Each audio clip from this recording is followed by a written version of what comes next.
हाँ दोस्तों, आज हमारे साथ किसान धर्मेंद्र जुड़ गए हैं। धर्मेंद्र जी, संजय रामफल ट्रेवल व्लॉग पर आपका हार्दिक स्वागत है। नमस्कार जी। हाँ। संजय रामफल जी आपके ट्रेवल पर। हाँ, और जैसा कि जी किसान भाई हमारे इस व्लॉग को देख रहे हैं जी, आपने कितने एकड़ में कौन कौन सी खेती कर रखी हैं, किस किस फल की, और इसके लिए भाई कैसे क्या आपने जो है सीखा आपने, ताकि हमारे किसान भाई भी जान सकें कि किस प्रकार खेती की जा सकती है और इनकी देखभाल के लिए क्या क्या करना पड़ता है। धर्मेंद्र जी, तो बताइए हमारे इनको। देखो जी, सबसे पहले तो यानी कि हम उस चीज़ के ऊपर चले कि खेती यानी घाटे का सौदा है। पूरे देश में कोई भी ये नहीं चाह रहा कि मैं खेती करूं, हर कोई सर्विस की तरफ चल रहा है। और हम उस नज़रिए पर चल रहे थे कि भाई जम्मू कश्मीर में यानी कि एकड़ में ज़मीन नहीं है, और वहाँ पर अगर किसान आराम से रह रहा है तो हरियाणा है, राजस्थान है, यूपी है, केरला, कर्नाटक है, जिन स्टेटों में ज़मीन है और वहाँ भी यानी कि खेती से वापस भाग रहे हैं, तो कुछ नया किया जाए। और फिर हमारे को मौका मिल गया। पीछे प्रधानमंत्री जी ने ये कहा था ना कि सिक्किम देश का पहला राज्य ऑर्गेनिक घोषित किया। उस टाइम पर एक बात कही थी कि हमारे देश की एग्रीकल्चर यूनिवर्सिटियाँ जो काम करती हैं उससे अद्भुत काम प्रगतिशील किसानों ने किया है, और आज हमने साबित कर दिया। कल न कोई ये कहे कि भाई माननीय प्रधानमंत्री जी ने ये बोला था कि 2022 तक किसानों की आय दुगुनी करनी है। अगर माननीय प्रधानमंत्री जी से होता तो पहले करके दिखाते थे। जैसे चुनाव में हर कोई नेता कहता है भाई पीएम किसान योजना, यानी कि मैं ये कर दूंगा वो कर दूंगा, लेकिन पीएम किसान योजना तो माननीय प्रधानमंत्री जी ने बगैर किसी को बताए और लागू की थी। तो उसी प्रेरणा से हम लेकर के चले कि भाई हमारे अपने क्षेत्र में कुछ नया करना है। आज हमारे पास यानी कि ये पूरी 2 एकड़ में सेब का बाग है, यहाँ बादाम भी है। उसके बाद में जो खुरमानी है, जो ये वैज्ञानिक ये कह रहे थे कि भाई हमने ऐसी वैरायटी तैयार कर दी है जो गर्म क्षेत्र की है, लेकिन हमने खुरमानी भी तैयार कर दी है, बादाम भी तैयार कर दिया है। तो ये जो ठंडे प्रदेश की जो चीज़ें हैं, अभी मैं 16 जून से 20 जून तक यानी कि मैं श्रीनगर में था, और वहाँ हम यूनिवर्सिटी में गए। यूनिवर्सिटी के डॉक्टरों से हमारी बात हुई है, कोई शर्मा जी है, वहाँ हमारी बात हुई। हमने उनकी वैरायटी देखी है भाई वो क्या कर रहे हैं। तो देखो, मैं तो इतना ही कहूँगा कि पूरी इंडिया में हमने घूम के देखा है, लेकिन हमारे देश की जो यूनिवर्सिटियाँ हैं उनमें यानी कि आप ये मान के चलिए कि जो यूनिवर्सिटियाँ हैं ना वो पीछे हैं किसानों से। लेकिन कश्मीर की हमने यूनिवर्सिटी देखी, वो किसानों से बहुत कई गुना आगे है। यानी कि उनके जो फ्रूटिंग हमने देखी है ना, बड़ी अच्छी फ्रूटिंग आ रही है, और धरातल पर किसानों को नुकसान। लेकिन आप ये मानिए, आप जाके पूछिए वहाँ पर क्या है कि कनाल और मरले में ज़मीन है। वहाँ हमने किसानों से संपर्क किया तो उन्होंने बताया कि 3 से 4 लाख रुपए हमारी एक कनाल में इनकम हो जाती है सेब में, 3 से 4। और एक किले में यानी कि 8 कनाल होता है, 8 या 24। यदि अगर मानो 22-23 लाख के में अगर जो किला चढ़ जाता है तो कौन कहता है देश का किसान पीछे रहेगा। और दूसरी बात यह है कि कश्मीर और हिमाचल में सेब होता है। कोई भी साइंटिस्ट भाई पहले कश्मीर के सेब को मार्केट में ला दे, मैं हार मान लूँगा। तो सबसे पहले यानी कि आता है हिमाचल का सेब मार्केट में। उसका रीज़न क्या है कि वहाँ यानी कि टेम्परेचर ज़्यादा है, और इस करके हिमाचल का आता है। तो हिमाचल से टेम्परेचर ज़्यादा हरियाणा का है, राजस्थान का है, तो यहाँ का सेब यानी कि मार्केट में पहले आएगा। अभी मैं 16 जून को श्रीनगर गया तो डॉक्टर साहब मेरे को कहने लगे, नहीं बोले जी ये सेब आपका कोल्ड स्टोर से लाए। मैं बोला डॉक्टर साहब इसमें कौन सी बीमारी है। तो हम डॉक्टरों को देखना चाह रहे थे कि भाई हमारे को क्या बता रहे हैं, इनको नॉलेज है नहीं है। जी जी जी। मैंने उनसे पूछा तो वो कहने लगा, नहीं बोला जी पानी की कमी रही है। मोजी ठीक। फिर उसके बाद में उन्होंने बताया, बोला बोरोन की भी कमी है। मुंडा साहब ठीक। बोले आप कोल्ड स्टोर से लाए हैं। मोजी हाँ कोल्ड स्टोर से लाए हूँ। तो मेरे भी डाउट था, हो सकता है हमारे को न बताएं। जब उनको हमें पता लग गया कि भाई ये बोरोन की पानी की बता रहे थे, रिपोर्ट सही है, तब हमने उसको बताया। मो सर ये हरियाणा में तैयार हो लिया। बोले हो नहीं सकता। मो सर ये हरियाणा में तैयार हो चुका है। फिर हमने दूसरा सेब भी निकाला, तीसरा भी निकाला। उन्होंने देखा, नहीं बोले यार कमाल कर दिया। तो मेरा तो एक ही चीज़ पर ध्यान है, कोई कुछ भी कहे, ध्यान एक चीज़ के ऊपर है कि हमारा देश का किसान किस तरह से आगे बढ़े। यहाँ यानी कि आप तो इतिहास है हरियाणा का, राजनेता आए और गए, केवल किसानों पर राजनीति की, कभी गोलियां चलाई, कभी लाठीचार्ज हुआ। किसान के ऊपर तो किसी ने ध्यान दिया ही नहीं। और मैं तो आज भी एक विश्वास के साथ कहता हूँ कि आप आज यहाँ यानी कि 2 जुलाई हो गई, 2 जुलाई को आया, चाह रहा था मैं सेब दिखाना, लेकिन ये अपना PWD डिपार्टमेंट है, इसके कुछ भाइयों का फ़ोन आ गया। बोला जी हमारे पास 40-50 किसान है, बोले हम सेब देखना चाह रहे हैं। आओ मोस्ट वेलकम, हम दिखाएंगे जी। 10 बजे का टाइम था, वो करते करते 1 बजे आए। मैं अंदर सो रहा था, यहाँ आए तो सेब तोड़ लिए। तो हमने जाली लगा रखी थी 4-5 पौधों पर किसानों को दिखाने के लिए। उससे पहले भी हमने किसानों को इकट्ठा किया, किसानों को दिखा दिया था कि देखो इतनी फ्रूटिंग हो रही है। उन्होंने फ्रूट को तुड़वा दिया। तुड़वा दिया हमने, देखा 5-5 7-7 रह गए फ्रूट, कोई फायदा नहीं, हमने उसी टाइम पर अपनी जाली हटा दी। और अभी पीछे भी मेरे पास कोई मीडिया का भाई था, उसका फ़ोन आया था, बोले जी हम इस प्रकार से बोले आपकी खबर देंगे। ये भास्कर का था कोई भाई। मैं बोले जी अभी कोई फ़ायदा नहीं है। बोले जी नहीं, आप आपकी खबर देंगे। मैं बोला मैं नहीं चाह रहा मेरा देश का किसान गुमराह हो और वो मेरे पास चल के आए। जी जी जी यहाँ पौधे पर कुछ दिखाई नहीं देगा तो उससे कोई फ़ायदा नहीं है। जी जी जी बिल्कुल सर। सर इसके लिए पहले ज़मीन कैसे तैयार करनी पड़ती है, कोई मिट्टी वगैरह चेक करवानी पड़ती है? देखो जी, जो ये वैज्ञानिक जो कह रहे हैं कि भाई आपने मिट्टी चेक करवाओ वो करवाओ, तो मैं तो एक चीज़ मानता हूँ। हाँ जी। हमारा जो दूध है, जी सर। दूध का परिवार लस्सी है, दूध का परिवार घी है और दूध का परिवार दही है। दही है जी। हमने केवल इतना ही देखना है कि जो खारा पानी है वो प्रकृति की देन है, न कि किसी इंसान की। अब हमने पौधे में यानी कि खारा पानी कितना डालना है, जैसे आप दूध पीते हो उतना घी नहीं खा सकते। जी जी जी जी बिल्कुल। तो इसी प्रकार से हमने केवल पानी का आकलन करना है कि भाई किस तरह से हमने करना है। मैंने पहले यहाँ 40 पौधे लगाए थे जी। 10-10 की हमने 4 लाइन बनाई।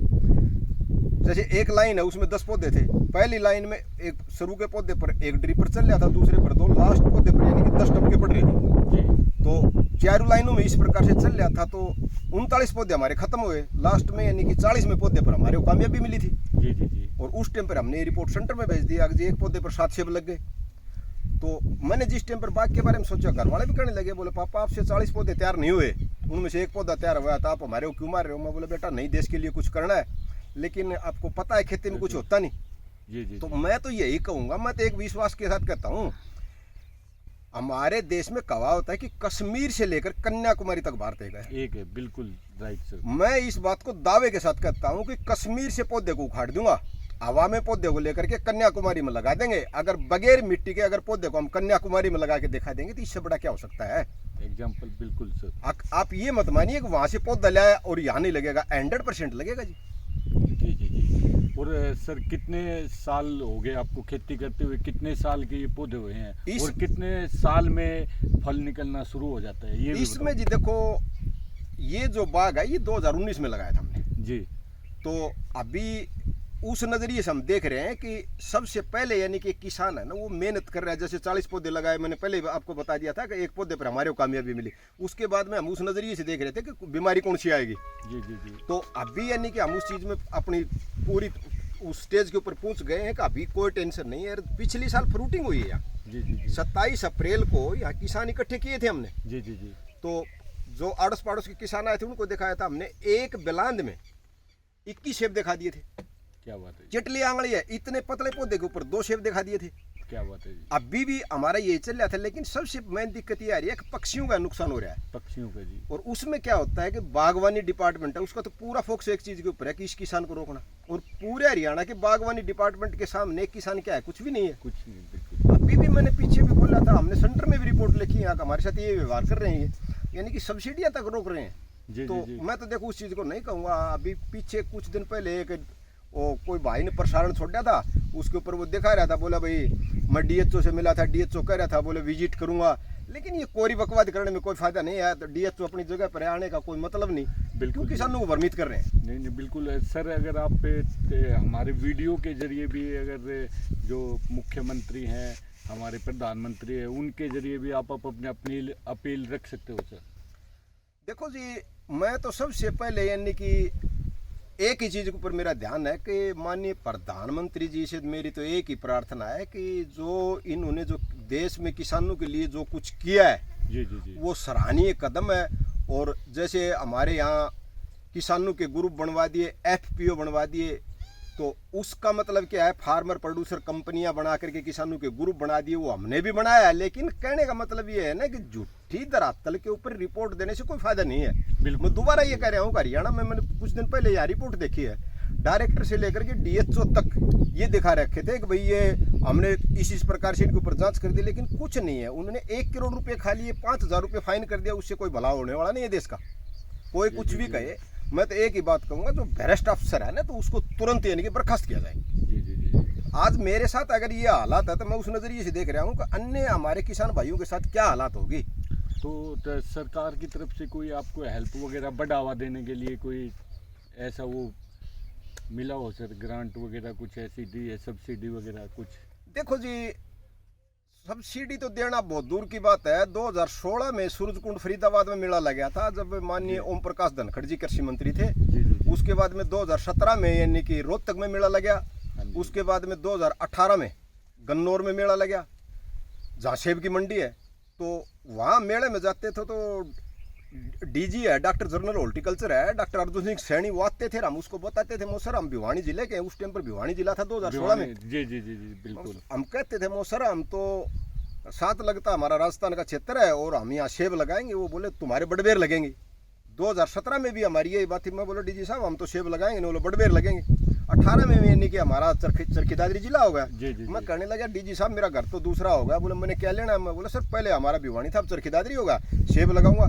बोला भैया लोग तेरे को हंस रहे हैं। मैं बोला ठीक है सर हंसने तो कोई दिक्कत नहीं है, लेकिन सेब लगाएंगे। आज वही डीजी अर्जुन सिंह सैनी है, आज वो बात नहीं कर रहा। तो मैं किस प्रकार से विश्वास कर लूँ अगर भाई हरियाणा सरकार हमारी मदद कर देगी। जी डीजी अर्जुन सिंह सैनी मेरे को बाई नेम भाई बेच जानते हैं और हमारी सब्सिडियों को रोक रहे हैं। अभी कानून बना दिया इन्होंने।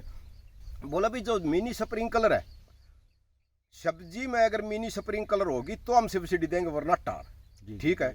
उसके बाद में हम डीजी के पास गए। मतलब डीजी साहब क्या कहना चाह रहे हैं आप, क्यों ऐसा कर रहे हैं? ड्रिप है तो पूरे हरियाणा के अंदर मेरे को ये तो बता दो कि रेट क्या है। हमारी जो मिनी स्प्रिंकलर और ड्रिप है ना, मैं आपको विश्वास के साथ कहता हूं कि इसको डिलीट किया जाएगा। अगर मिनी स्प्रिंकलर और ड्रिप है उसकी अगर जांच की जाए तो हरियाणा में बहुत कई सालों से घोटाला चल रहा है किसानों के साथ। यानी कि मेरा कहने का मतलब ये है कि एक यूरिया का बैग है रोहतक या सोनीपत में, रेट तो आपको एक मिलेगा, लेकिन आप ड्रिप का पूछोगे, मिनी स्प्रिंकलर का पूछोगे तो कोई तो कंपनी 15,000 में लगा रही है, कोई 7,000 में लगा रही है, कोई 6300 में लगा रही है। तो हम विश्वास किसके ऊपर करें?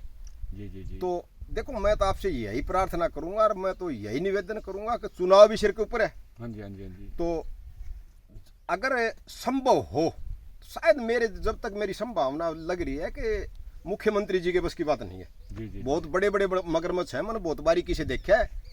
अगर नेता आता है वो एक नीति पर आता है कि मेरे को लूट कैसे करनी है। जी। और लूट करके चले जाते हैं, अगले आ जाते हैं। तो आप यानी कि मैं तो आपको देखो मीडिया के माध्यम से मैं तो देश में एक ही बात कहना चाह रहा हूँ, माननीय प्रधानमंत्री जी के ऊपर किसानों का विश्वास है, रहेगा, लेकिन अन्य के ऊपर मैं कुछ नहीं बोल सकता, कुछ भी नहीं बोल सकता। अभी आपके सामने ये पोल खड़ा है, देखो यहाँ चकबंदी चालू है, आधा बाग मेरा दूसरे को दे दिया। बोले यार हम तेरा दे देंगे, वापस दे देंगे। अरे तू तो वापस तो कल तो दे देगा, लेकिन दिमाग में टेंशन तो रहती है ना। जी। एक तो खुश होकर के काम करे कोई व्यक्ति, और एक दिमाग में टेंशन रहे फिर काम करे, तो देखो कितना प्रभाव पड़ता है। तो इस तरह की हरकतें चलती रहती हैं, लेकिन फिर भी मैं तो देखो जिस तरह से हम अपनी गाड़ी को गुड़ा रहे हैं चल रहा है। जी सर और भी कोई दिक्कत आती है, जैसे पानी वगैरह की ये पाइपें बिछा रखी हैं आपने, तो कैसे क्या करना पड़ता है? पेड़ कहाँ से पौधे लेके आते हो? सर जी ऐसा है कि वो एक कहावत है कि मीडिया के भाई ऐसे होते हैं कि बोलो धीरे धीरे बोले पौधे की जड़ को कुचल लेते हैं, घाव को ढूंढ लेते हैं। जी। तो आपने भी वो ध्यान दिला दिया। अभी जैसे आपके सामने नलकिया है, हाँ जी, मैं तो धन्यवाद करूंगा उस किसान भाई का। जी। उसने मेरे को ये फ्री में दी है, गाड़ी का किराया मेरा लगा है। और वहाँ पेड़ के पास हमने रखा है यूज एंड थ्रो, जो अलवर गए हैं और अलवर से ला करके और वो पहले नलकिया लगाई थी। यानी कि इतने तक प्रेशर डाला गया था कि आप फलानी जगह चुनाव है आप वहां चले जाइए, मैं किसी पार्टी का नाम ले लूंगा, लेकिन इतने तक प्रेशर डाला गया था आप वहां चले जाइए और सेब बाद में लगा लेना। मेरा ध्यान एक चीज पर है कि मैंने पहले सेब लगाने हैं। और ये तो सबूत के तौर पर कह रहा हूँ। अगर कोई ये कहे डिपार्टमेंट का भाई हमने सब्सिडी दी, ये नलकी है ना, ये हमने किसानों से मांग करके ले रखी है। अगर सब्सिडी हमारे को मिलती, सही काम होता, तो आज पता नहीं हम क्या करते। बिल्कुल सर। तो ये पौधे वगैरह कहाँ से फिर परचेज करते हैं? ये जी देखो पौधे हैं, ये तो हिमाचल में है और जम्मू कश्मीर में, दो जगह पर है। वहीं से लेके? हाँ वहीं से लेकर के आए थे। मैं अभी श्रीनगर में गया था, तो वहाँ कोई पुलिस का भाई है, उसकी उम्र शायद 52 से तो ज़्यादा थी। तो मेरी उनसे बात हुई, 600-700 पौधे उन्होंने सेब के लगा रखे थे। उन्होंने मेरे को बताया, बोला हमने 2002-03 में बाग लगाया था और 600-700 पौधे थे, हमने उखाड़ने पड़े थे क्योंकि पौधों पर कलर नहीं आया था। अच्छा। तो जो भाई ये कह रहे हैं कि यहाँ कलर नहीं आएगा, वो नहीं आएगा, तो वो तो एक हमारे ऊपर डिपेंड है कि कलर लेना और नहीं लेना, वो तो किसान का अपना खुद का खेल है। तो अगर कश्मीर में कलर नहीं आता तो हमारे वैज्ञानिक भाई वहाँ कलर ले आके दिखा देना, मैं उनको बताऊंगा तुम्हारी ये वैरायटी है, चल इसके ऊपर तो मेरे को लाल करके दिखा। लेकिन ये कोई बड़ी बात नहीं है। जैसे किसान तरबूज बोता है, हम पोटास चलाते हैं, तुरंत यानी कि लाल हो जाता है। लाल हो जाता है जी। तो ये तो पोटास की कमी होती है जमीन जी में। जी जी। तो काफ़ी दिक्कतों का सामना करने के बाद ये पौधे तैयार किए हैं जी आपने। किस किस चीज़ की फल फ्रूट हैं सर यहाँ पे? इसमें सर देखो, अभी तो हमारे पास यानी कि सेब के हैं, ये हाँ। 250 के करीब पेड़ हैं। हाँ जी और 4 पौधे खुरमानी के हैं, जी। 25-30 पौधे ये बादाम के हैं। बादाम के और जी। आम भी हो गया, अमरूद भी हो गया, उसके बाद में चिक्कू भी हो गया। ये तो नॉर्मल चीज़ है, हाँ जी। अपने हो सकती हैं। जी जी। लेकिन तीनों को हम मान के चल रहे हैं, जैसे बादाम है हाँ जी। और खुरमानी है खुरमानी। और सेब है।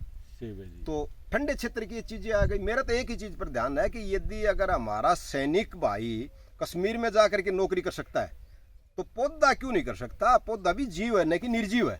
जी जी जी जी जी। और उस चीज को हमने सिर्फ इतना ही देखना, आज फौजी भाई को हम खंदाएंगे, जब बर्फ वहां शुरू हो जाएगी तो निक्कर और बनियान में खंदाएंगे, वहां रह के दिखाओ बर्फ में, मैं मान जाऊंगा।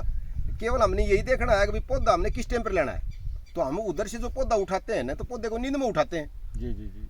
आज देश में ये नहीं बता रहे एक वैज्ञानिक, कहीं भी अब पूरे देश में कहीं भी, खासकर हरियाणा प्रदेश में, कोई भी डॉक्टर ये बता दे मेरे को पौधा नींद में, फलानी जगह पर हमने ये भाषण दिया था, पौधा नींद में जाता है। और आप अगर नींद नहीं लोगे, मान लो आपने खाना नहीं खाया 7 दिन, जी। पानी दिया, आप रह सकते हो। लेकिन कोई भी हमारे को 3 दिन बगैर सोए तरह के दिखाए, जी, 3 दिन जी। सोना नहीं है, लेकिन भरपेट भोजन देंगे लेकिन सोना नहीं है। अगर नहीं सोएगा तो पागल हो जाएगा, इंसान गिर जाएगा। इस प्रकार से पौधा है, पौधा अगर नींद में नहीं जाएगा तो हमारे को फ्रूटिंग नहीं देगा, दे भी का तो ना मात्र देगा। ना मात्र देगा, क्योंकि जी। और सर एक आखिरी सवाल है, हरियाणा के किसानों को आप क्या कहना चाहेंगे इस खेती के बारे में? देखो जी, मैं तो एक ही चीज के ऊपर ध्यान है कि जो सेब की जो खेती है, तो अगली साल तो यानी कि खूब अच्छी तरह से दिखा देंगे हम। अब की बार जो किसान आए थे उन किसान भाइयों को हमने दिखा दिया था, अब भाई आप देखिए किस तरह से यानी कि खेती हो सकती है और किस तरह से प्रोडक्शन हो सकती है। तो हमारा प्रयास तो यही है कि अगली साल अगर मालिक की दया से अगर जो खैर सलाह रही तो वो साबित भी करेंगे। हमने मीटिंग में यहाँ बोल दिया था, जो मीटिंग थी हमारे यहाँ किसान भाई आए हुए थे, मैंने उनको बताया था, मैं बोले 15 से 20 लाख रुपए, 20-22 लाख रुपए अगली साल इसमें इनकम दिखाने जा रहे हैं। जी जी जी। बोले जी झूठ बोल रहे हो। मैं बोला कोई बात नहीं, सृष्टि पर तो रहेंगे तो अगली साल आपने भी आना है और मैं भी इधर ही रहूंगा, तो आपको ये दिखा दूंगा कि 20-22 लाख रुपए इसमें से इनकम दिखाएंगे हम। जी जी जी जी। तो मैं तो किसान भाइयों को यही कहूंगा कि पहले जाकर के धरातल पर देखें और जी। उतावलेपन में यानी कि बाग न लगाएं। जी जी। पहले जी। देख करके और फिर काम करें। काम पूरी जानकारी लेके कीजिए जी हाँ। दोस्तों, जैसे कि धर्मेंद्र जी ने पूरी जानकारी दी कि कहाँ से कैसे क्या करना है आपको, तो इनका मानना है कि धरातल पर जाकर आप सबसे पहले खेती शुरू करने से पहले जो फल फ्रूट हैं उनकी खेती आप करना चाह रहे हैं, तो इसके पहले आपको जानकारी लेनी होगी कि कहाँ से हमें पौधा लेके आना है और कहाँ से क्या करना है। पूरी जानकारी लेने के बाद ही आप इस प्रकार की जो है वो खेती करें। और धर्मेंद्र जी, आपका बहुत बहुत धन्यवाद हमारे से बात धन्यवाद करने जी, के लिए आपका सर। भी जो यहाँ आने के लिए आपका बहुत बहुत धन्यवाद सर। आप भी अगर किसानों की इस तरह से आवाज़ उठाएंगे तो हमारा देश का किसान भी जी उन्नति करेगा। बहुत बहुत धन्यवाद सर आपका। सही होगी तो भाई साहब